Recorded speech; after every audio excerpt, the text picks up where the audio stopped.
What's up everyone, Tom from the Airsoft Arena here, and welcome to episode 3 of our CQB series down here.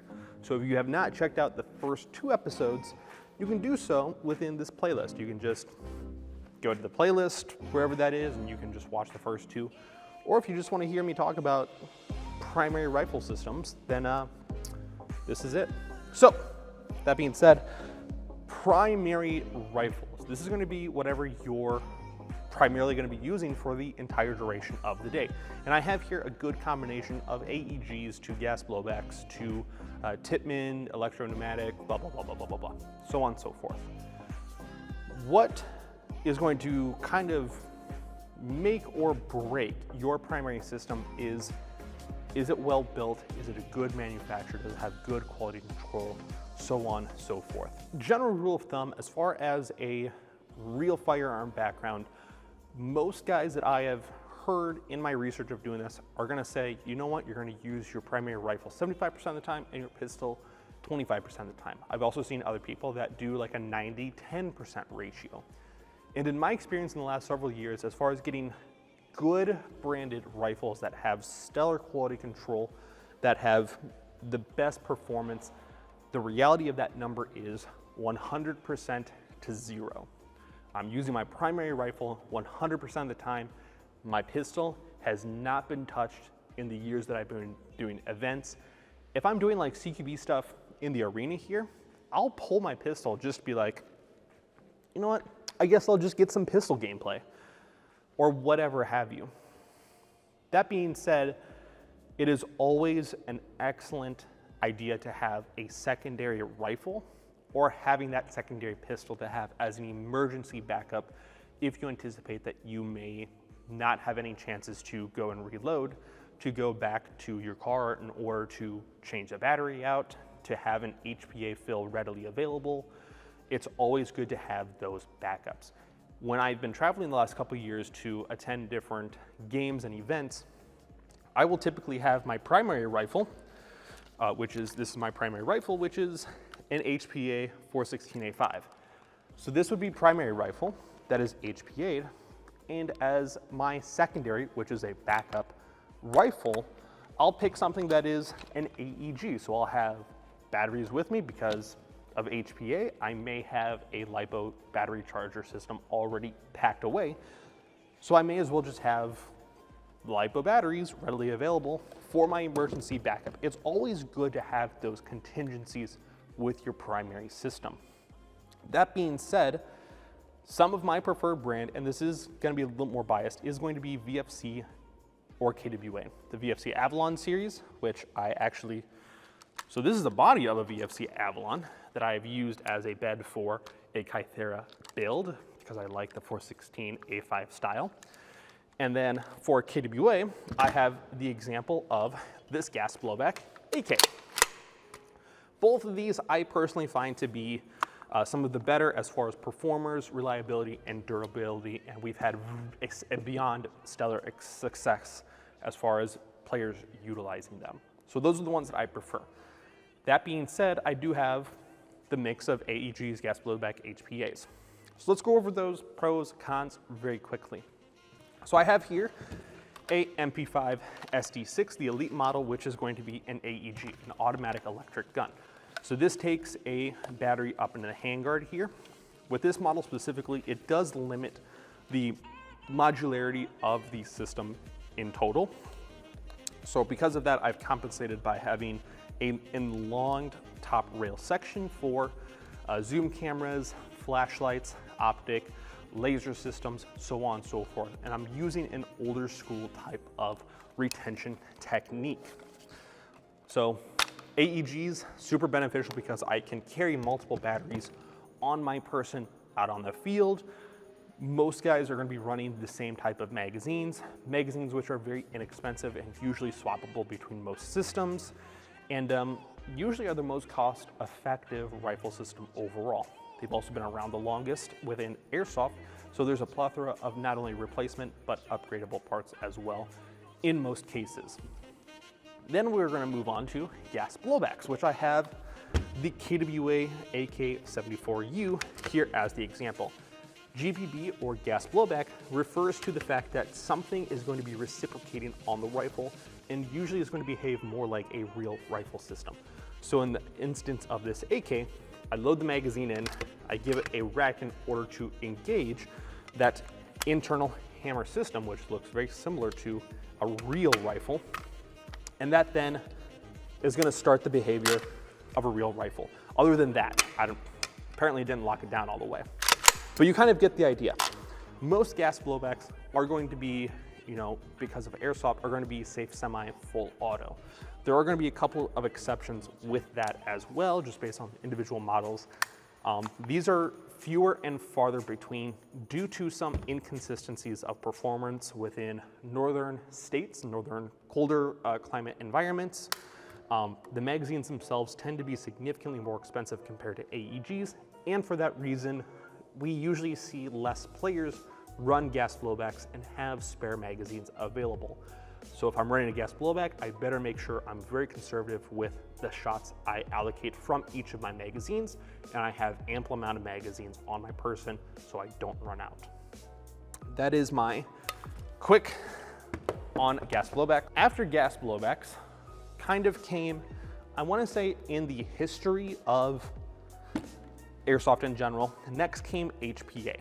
HPA in general is going to be a internal high pressured air, or HPA, pneumatic system. And there are a couple of things that make it pneumatic. So we have an electric pneumatic, which is a small battery power FCU little brain that will control the internal air chambers of the solenoid here. Here demonstrated is the Polar Star Kythera in my 416A5 VFC rifle. The Kythera in particular is based off of a semi-locked system. So there's no type of battery, there's no brain or FCU in order to channel those air chambers. It's all based off trigger releases and trigger engagements in internal springs. So it's very convenient where I don't have to have those batteries, I don't have any type of FCU that could fail on me. And for those reasons, these types of systems tend to be a little bit more performance driven, especially paired with the FCUs. I can be very, very minute as to how much air, how much pressure is going through those chambers, and I can really just nail down that optimal performance with rifle systems in general. However, this does tend to be the most expensive system for a primary rifle. Not only do you need to buy the body that the solenoid is going to get dropped into, but you also need to purchase the solenoid. We've also seen in the last several years, HPA has, and I hate to say it because I love HPA in general, HPA has tended to be the easy way, just the fail-safe way in order to get that edge in performance. So it has led to a lot of misconception of, oh, you're running HPA, you must be one of those cheater speed softer guys.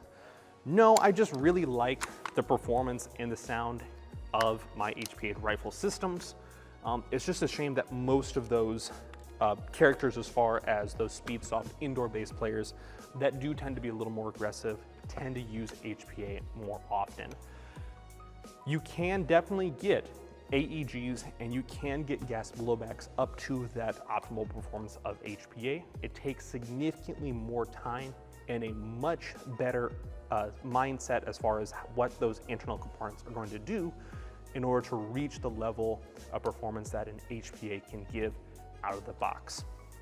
So for those reasons, we see a lot of people that have the cash purchase an HPA and drop it into whatever engine or whatever gun body that they readily have. The other thing that I have here is a little bit more local, tried and true, a little bit more of a local favorite. And this is from Tippmann. So this is a Tippmann pneumatic system. So this is going to be a weird hybrid between a gas blowback and an HPA system.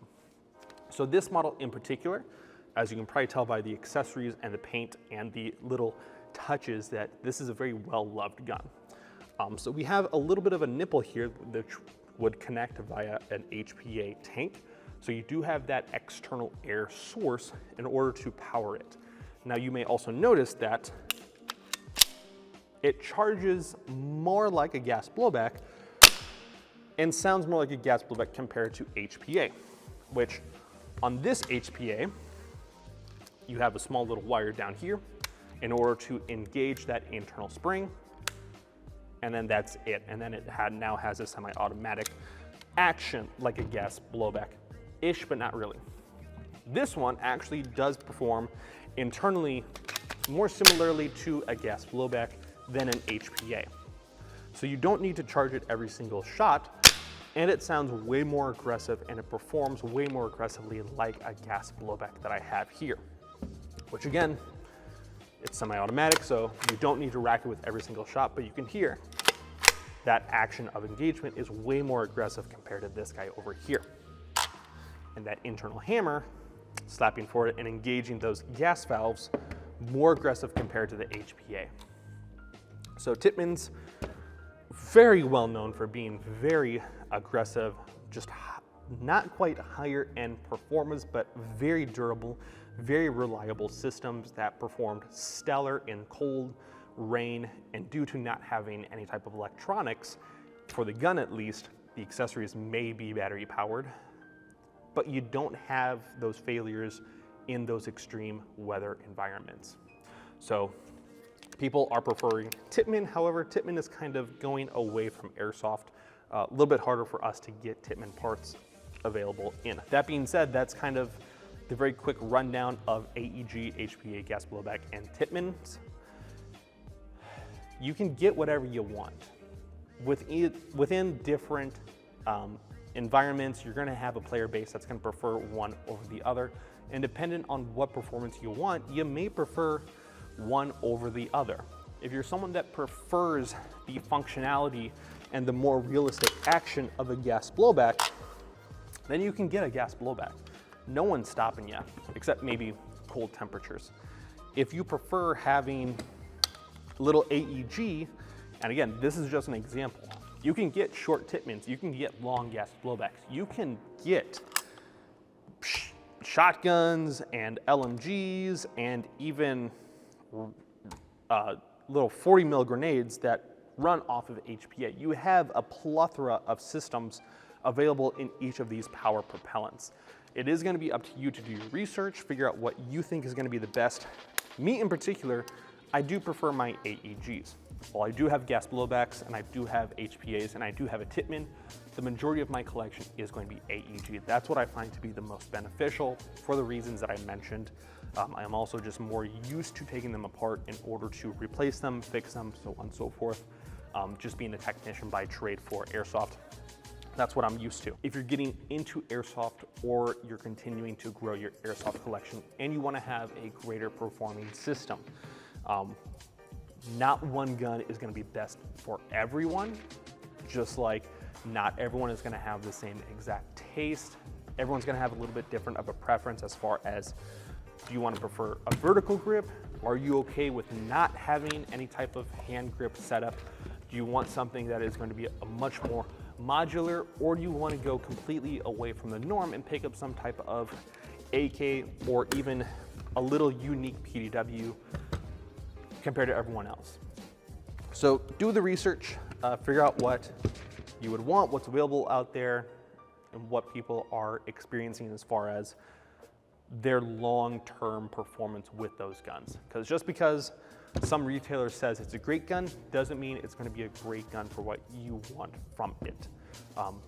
Always look at player reviews, player experiences, and watch gameplay. Most of all, watch gameplay over reviews, because that will tell you what the performance actually is. So I have rattled on long enough about primary rifle systems, and a lot of times it's probably stuff that you guys already know. So for just a little refresher and for guys that don't know anything, this is out there for you guys. So we're going to go on to episode 4, which is secondary systems. So this is going to be a weird hybrid routine between a gas blowback and an HPA system. So this model in particular, as you can probably tell by the accessories and the paint and the little touches that this is a very well-loved gun.